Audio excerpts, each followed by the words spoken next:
the Courageous Self-Care Podcast. I'm your host, Christina Marlette. On this show, you'll learn about self-care that goes beyond bubble baths, chocolate, and wine. It's about strategic self-care that moves the needle, gives you more energy, makes you feel more fully alive, and can also get pretty uncomfortable. And it transforms your life.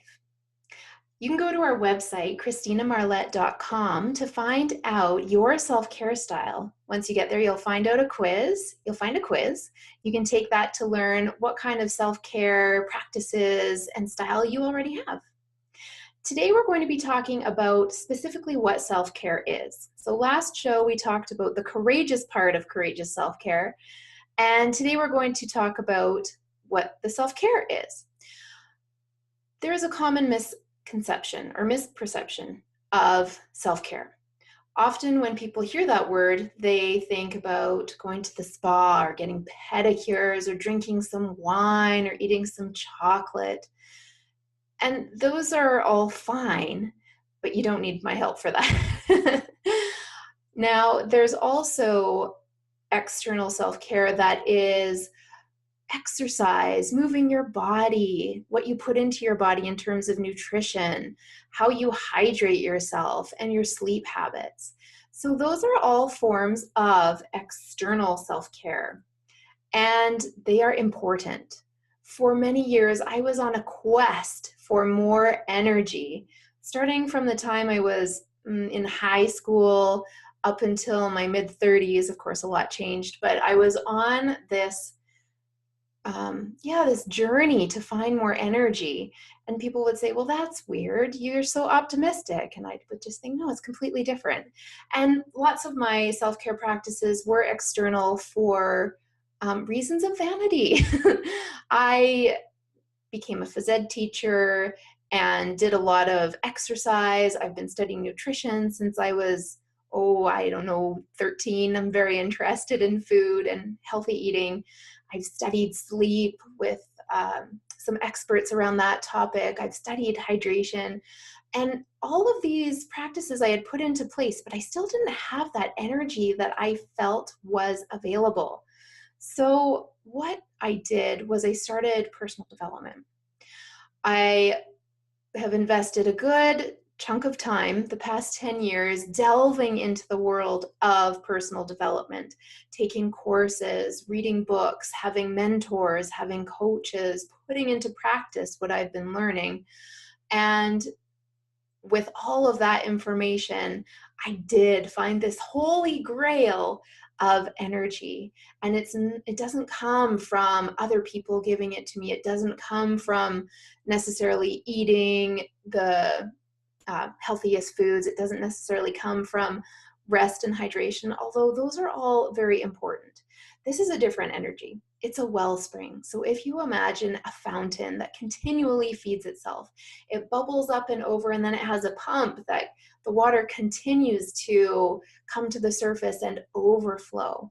And that's the kind of energy that I knew was available, but didn't know how to get that kind of energy until I started practicing what is called internal self-care.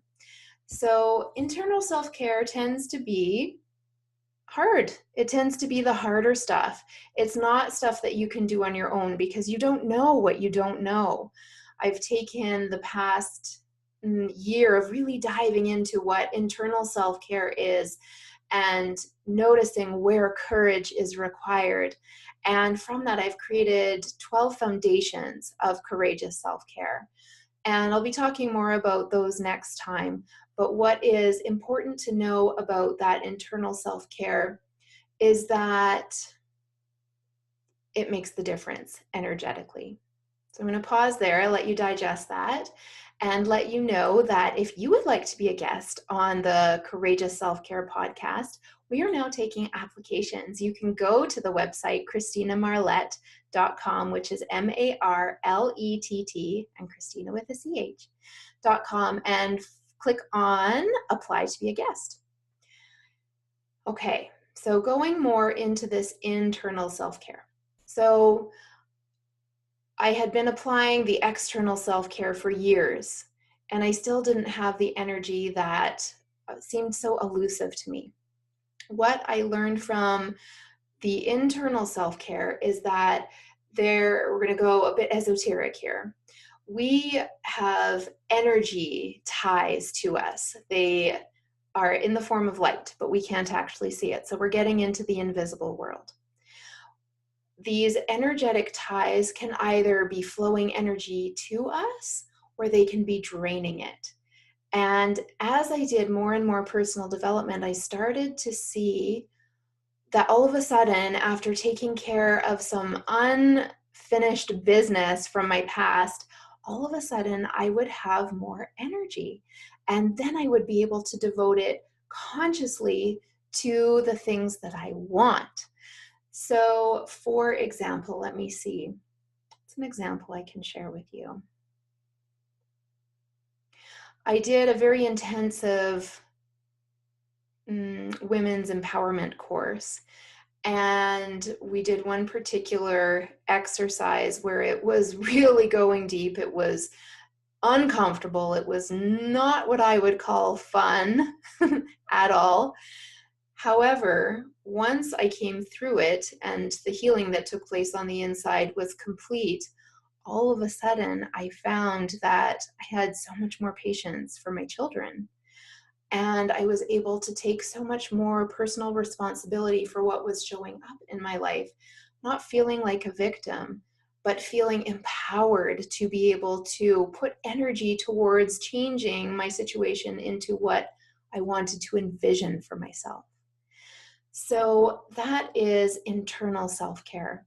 I've broken it up into 12 different foundations, and as we get into this podcast, each month we'll be exploring a different one of those foundations so we can really dive deep into it. And that's what I love about internal self-care. It makes a huge difference because we are going deep.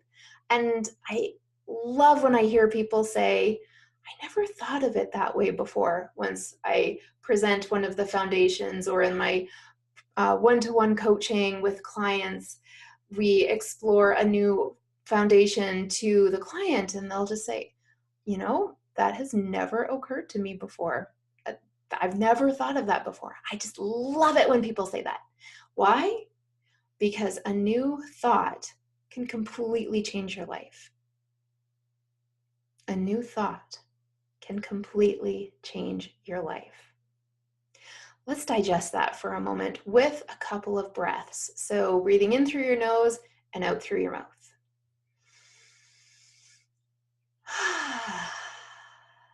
Let's do 2 more.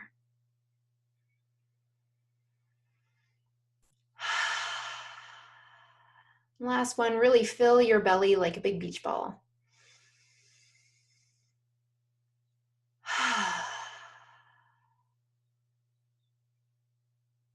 And notice how you feel. So what we just did there is we went from our minds into our bodies.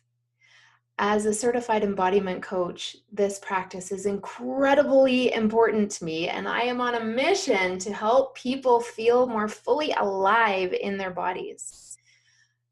I'll pause here to explain what embodiment actually is. So I used to explain it as getting out of the head and into the body.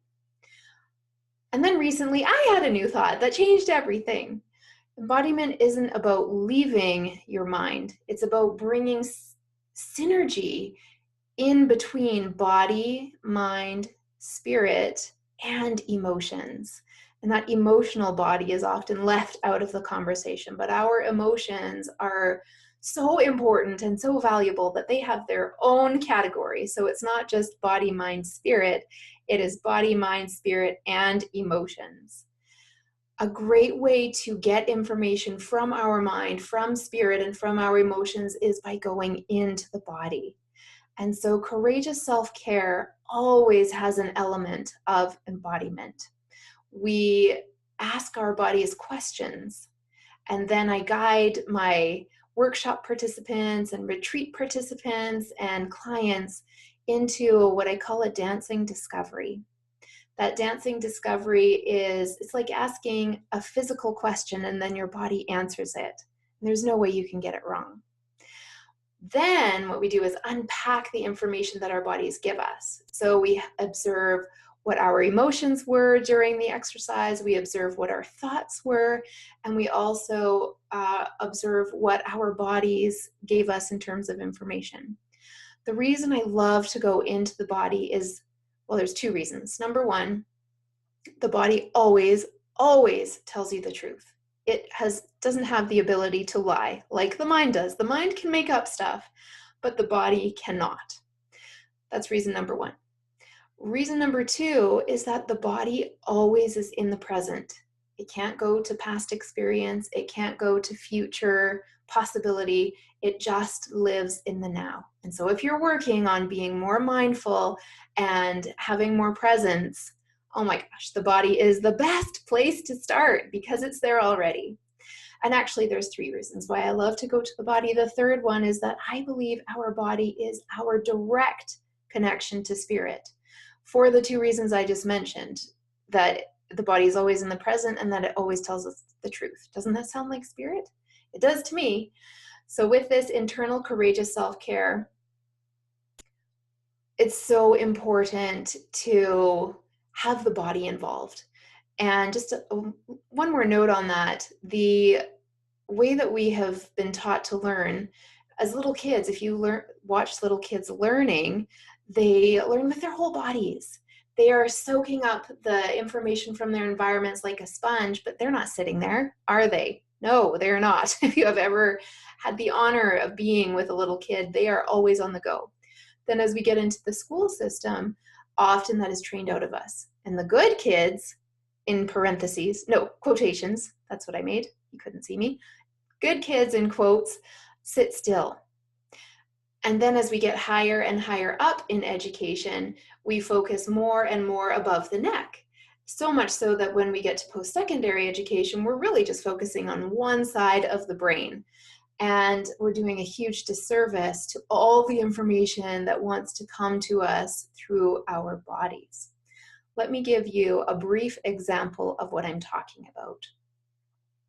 But before I do that, I would also love to share that if you are interested in becoming a sponsor to the Courageous Self-Care podcast and getting your message out to people that you wouldn't otherwise reach, if your message or your product or service is in alignment with self-care and or courage, please go to ChristinaMarlette.com, fill out an application to be a sponsor, and we will connect with you. Okay, so the example of embodiment that I would love to share before we wrap up is this. I was running a workshop, a one-day workshop, and I had asked all the participants to do this moving dancing discovery. I gave them a movement question, they answered it, and then we discussed it afterwards. This one participant, I will never forget, she was a woman in her 50s, and at the beginning of the workshop, she was tentative and shy and unsure, but she had felt called there. After we did this particular movement question, her face completely changed. It was lit up from the inside out. Her eyes all of a sudden had this sparkle. And as we discussed in partners and then in a group, she shared that up until that day, she had felt like her sensuality was gone. She thought, that's the thing for younger women. I just have to accept that I'm a woman in my 50s. I'm no longer sensual.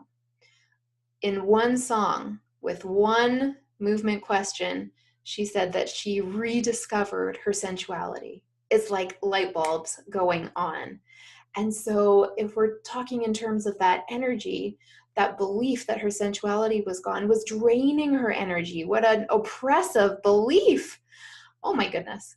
So what we did, what she uncovered, what the movement embodiment did for her was that it gave her this new energy. It shifted her belief in a second. And she was able to have this new source of energy that her body had shared with her through this self-care practice. That is the power of courageous self-care. Thank you so much for listening. I'm Christina Marlette. We are here every Monday through Friday. Make sure you come back to hear more about strategic self-care strategies that will move the needle for you and give you this overflowing energy.